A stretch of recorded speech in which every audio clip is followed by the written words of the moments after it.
So we're talking with the Economic Development Director of the City of Menifee. Hello, Gina Gonzalez. How are you? And Fabulous. Thank you. And more importantly, before I get started, how are you doing? How's your family doing? My family is doing remarkable. I will be very honest. I'm a very candid person, and never expected to be a teacher. And there's a reason I didn't go into teaching. I leave that to the professionals, but we're making do, and I'm glad that everybody's safe and healthy. And I just wish the same for our Menifee community and really for the state of California. Our economic development team has been working around the clock well before this all started. We kind of knew and was planning as the city as we started to see the writing on the wall of things that were kind of taking place that just didn't feel just right. Nobody really expected it to actually happen, and it's just kind of quickly progressed. It almost feels hourly that it's been changing, and it's been hard to grasp the effects that this is really going to have on our business community. But we've been working around the clock trying to come up and understand a lot of the resources that are available to our businesses, and working legislatively with all of our partners and trying to speak on behalf of our local businesses. And we also realize that, these businesses, not only is it a great amenity for our residents, but, they provide the necessary revenue for the city to provide vital services overall to our residents. So it's a full cycle issue here for the city. And our city council understands that. Our city manager, who's phenomenal, very pro-business and very much in tune with the community. He is extremely supportive and really encouraging staff all throughout. Believe it or not, it's a 24/7 job right now. I will honestly say that working with the city of Menifee, you have a lot of people here extremely passionate, trying to provide those services to the residents and businesses, but we're all collectively working together, all hours, to provide what our business community needs. And we've also switched gears at City Hall, so we're offering now a lot more resources online. We've switched to a zero-stop shop where we've converted a lot of our sources to be online, so that businesses and the development community has the opportunity to submit things online, which is a new thing for us. So we're working in overdrive to offer these for our businesses. We're very excited about that. So what Kayla's referring to is this zero-stop shop. We went from a one-stop permitting center to essentially a no-stop shop, and we're very excited about that in economic development, because the more efficient our businesses and community development partners can be, it's better for everybody. So community services also went to a virtual community services department, providing opportunities for people to engage in activities and programs with keeping within the distancing and trying to remain safe and at home without really trying to hurt each other in that process, and trying to do it in a safe manner that's engaging. Kayla, I know that you're actively involved in the community. I've seen you at the Chambers of Commerce and numerous community events. Can you having all that kind of stopped, are there other activities going on right now? So the city is working with the chamber. They will be working towards doing virtual networking events. They're mixers and wake up Menifees. We're also looking at doing other events that pertain to the normal events we would be putting on throughout the rest of the year. We're looking at options for making them virtual so that we can still get the connection with our business community. For instance, we also have a development community workshop that's coming up. It's for all of our stakeholders. We have tomorrow virtual with our mayor's roundtables, our town halls. So really, it's really thrown everybody, all businesses, into starting to think and look at doing business differently and how to enhance those efficiencies. But on the same token, as part of, Kayla mentioned a little bit about that Menifee Cares disaster recovery that we're starting to plan out.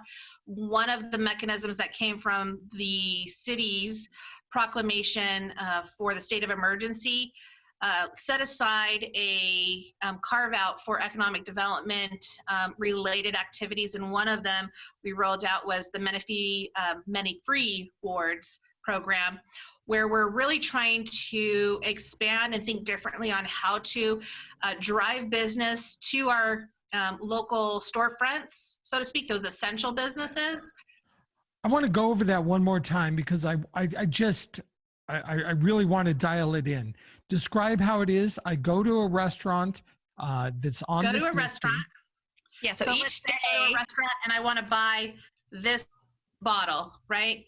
So I'm buying food, I'm buying my drinks, I'm going. There was no logo, but if you if you go into a local restaurant and you're buying, the food and you spend over $20, right? You're going to get $10 back for every 20 that you spend, up to $30 max, right? So it's very exciting. So you'll go in, take a picture of your food, hashtag it, many free rewards, and then hashtag the local business name and why you love it. There's lots of reasons that we love our businesses here. Just share it with the community, what is so great about this place that you're visiting. Then top 20 people are selected daily. The restaurants change daily. So just be looking out on social media, Facebook, for what those restaurants are. So every evening around 6 o'clock, we release the restaurants for the next day. So you have a heads up of planning out your breakfast, lunch, or dinner, and being able to share where you're supporting in Menifee. And then overall, what we'll do is we'll contact you directly and show us proof of your receipt and of your proof of purchase. And in return, we're going to mail you a reward or gift card for a Menifee resident or a Menifee restaurant or the existing restaurant that you visited. It's your choice, but it has to be in Menifee. Kayla, I'm sure you go out to eat more often than I do. So have you utilized this program? And so one of the restaurants today was Jersey Mike's. So that's where Gina and I got lunch today. It's still awesome. They still had customers in there, so they're still getting the support from the community. Yes, they were practicing social. Yes, they were practicing social distancing, but it's awesome that they're getting the support during this time. So we appreciate that. Kayla, are you personally helping out any of these small businesses, helping them fill out their forms? Has the city been asked? So we are going to be, the Economic Development Department will be utilizing ombudsman services to help our businesses. We get calls daily about businesses that have questions. So we are there to answer questions. We're here as a resource. We'll also be connecting our business community to our SBDC. So they will be the hand holders when it comes to applying for applications, all of the additional resources that are available to them. So we'll be the right arm really for our business community. Yes. You can call 951-672-6777 or ECONDEV@cityofmenifee.us, and that actually goes right to Kayla and myself, and we'll connect you to resources. You can have one-on-one consultation that is virtual with Kayla Gonzalez, who is our partner for our B3 program, our Building Better Businesses program. And you can do it right from the ease of your home or wherever your location is, and give you the direct consulting that they need, either if it's business plans, if it's marketing, if it's a loan applications, if it's just general questions. Myself, Kayla, or Carla are here to really be their right arm, and we're very pro-business. And all we do is we talk business, think business, and we just want our businesses to be safe, thriving, and successful. I haven't slowed down, but I know some other people have dramatically. Talk about ramping up, and what is your wish list? What are you proposing to help stimulate our local economy as we start to ramp up? Like I said, as part of that state of emergency, we do have a carve out for economic development programs, and we are assessing what's coming out of the federal government and then trying to provide a stopgap for our local businesses to really help jumpstart them. On the same side, we're also rolling out the Menifee Cares disaster recovery initiative, and that has many different facets to it. One of them obviously is really shifting gears from attraction and really sliding into retention for our city. And it's very different from before, being a new city and having new construction and not having all the amenities. It's always been about attraction efforts. So it's still concentrating on that, but really paying more attention to the retention efforts to retain the businesses and the jobs that we do have. As we had a really great upward trend that we have been building and have been successful. Things that people do not even realize that are in the works is very exciting. Lots of acres have been acquired for future industry, and it does take a little time to develop those projects. So we're very excited about that. We just want that to come back, and we want to support it in every possible effort.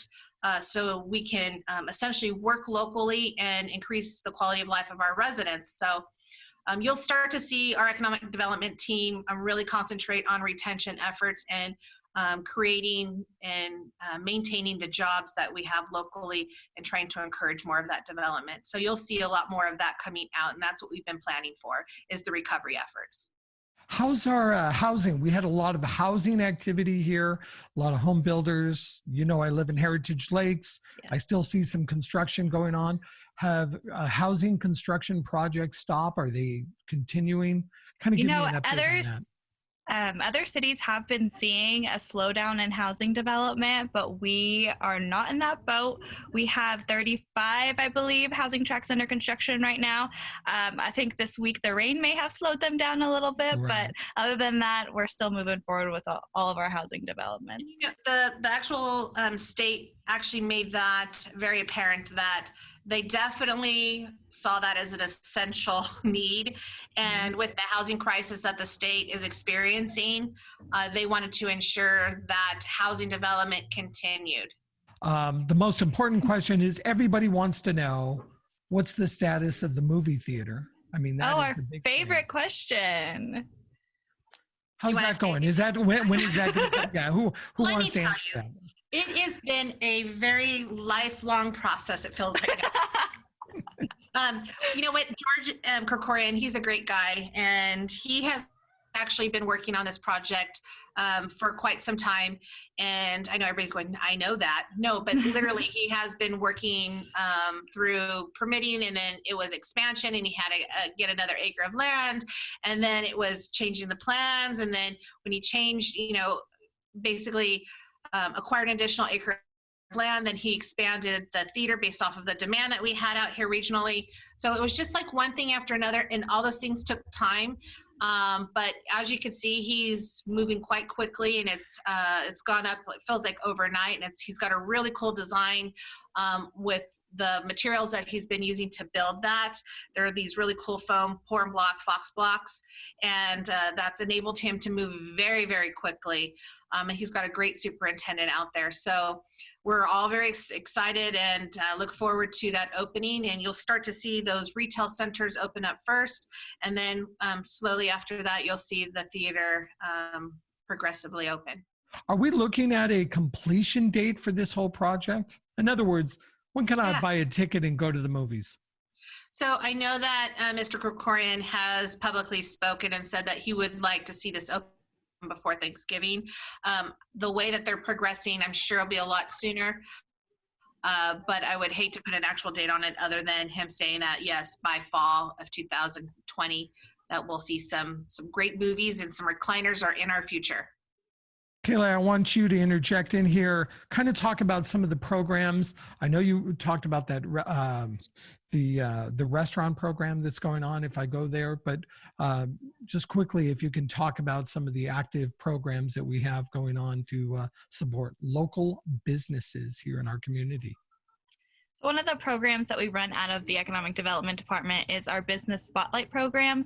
Once a month, we highlight one of our businesses that give back to the community, that really are the heart and soul of our community, that take the extra time to give back. And they go above and beyond the call of business. Yes, they go above and beyond the call of business. So what we do is we have a short commercial produced on their behalf, and we invite them to the city council meeting and have the mayor and the city council give them a proclamation highlighting them as a business spotlight, and we release a press release on them. So we really are highlighting our business community, the ones that really go above and beyond that for our business community.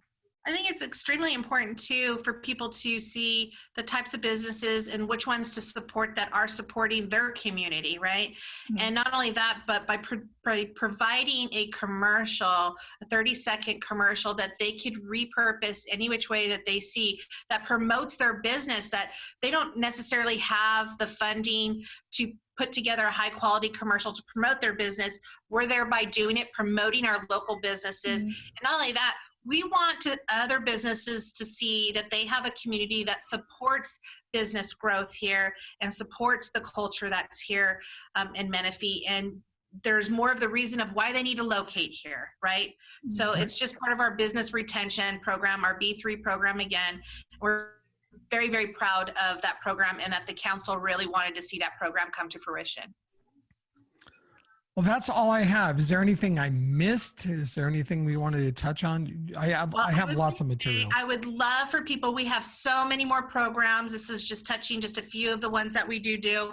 But I would encourage everybody to visit menifeebusiness.com and really learn more about what is available to our business community. And if you go to menifeebusiness.com, you'll see a tab at the top and it says resources or COVID-19. If you click that, you will see that we have synthesized all the resource information that's available to our businesses, and encourage you to please go through that. It's for employees, employers, and if you have any questions regarding that, please give Kayla and I a call or email ECONDEV at cityofmenifee.us, and we're here for them. And just to know, if you have any other suggestions on ways that we can support you as a business or the community, please also reach out.